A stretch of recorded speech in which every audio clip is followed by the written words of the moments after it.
రాష్ట్రం కోసం 2014 నుంచి ఏం ఆశించకుండా చంద్రబాబుకు మద్దతు ఇచ్చారని చెప్పారు డిప్యూటీ సీఎం పవన్ కళ్యాణ్. తన దగ్గర సత్తా లేనప్పుడు సత్తా ఉన్న నాయకుడికి సపోర్ట్ చేశానన్నారు.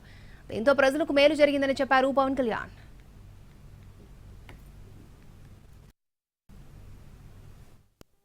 2014 నుంచి కూడా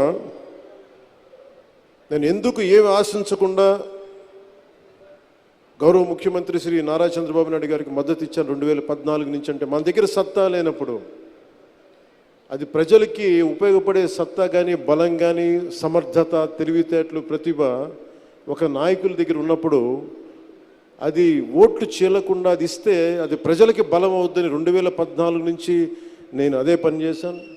2024 కూడా ఎందుకు ఇంత బలంగా ఉన్నానంటే ఆయనే గనక ఈ రోజున అధికారంలో గనక ముఖ్యమంత్రిగా లేకపోయి ఉంటే ఈ రోజున P4 పాలసీ జీరో పావర్టీ బయటకు వచ్చేది కాదు. ఈ రోజున అప్పుల్లో కూరుకుపోతున్న రాష్ట్రాన్ని దిశానిర్దేశం చేస్తే దాన్ని బయటపడగ వేయగలిగే సత్తా ఉన్న శక్తి సరిపోయేది.